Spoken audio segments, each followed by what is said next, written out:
The US economy is starting to reopen, all in very large letters, a big tweet.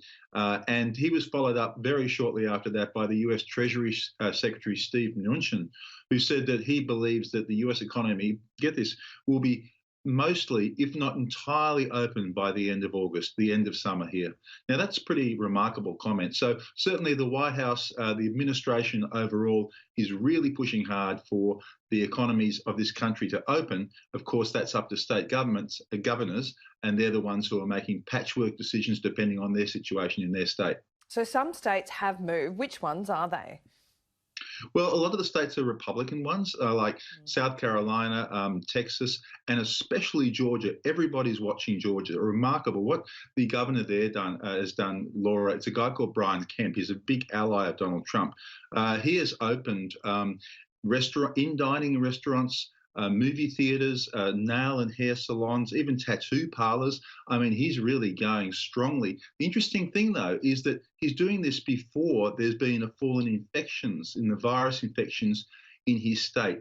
Now, that's really remarkable because, of course, Donald Trump put out his own guidelines for states to reopen just last week, and that was to have a 14-day fall in infections. That has not happened in Georgia, and they're going for it. And so really it's being seen as a real test case in America as to what might happen if a state opens very early.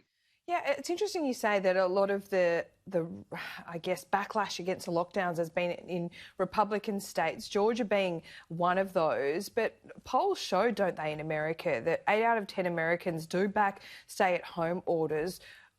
Is Georgia just different because it has a different man in charge?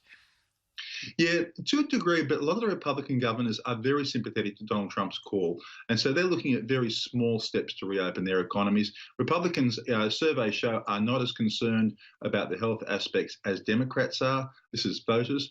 And also are keen to get the economy going than Democrats are. Donald Trump certainly sees these protesters as very much part of his base for the next election, so he's supporting them. But as you say, overall polls here still show that at least 2/3, if not more, of Americans are very much in support of stay-at-home orders. I mean, they're quite scared of the virus. The virus has taken 46,000 lives.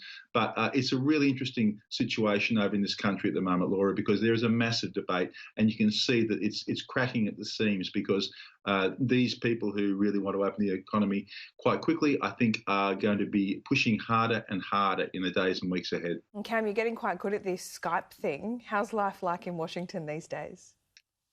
Life is bizarre. We have little robots delivering our food to our front door. It's remarkable.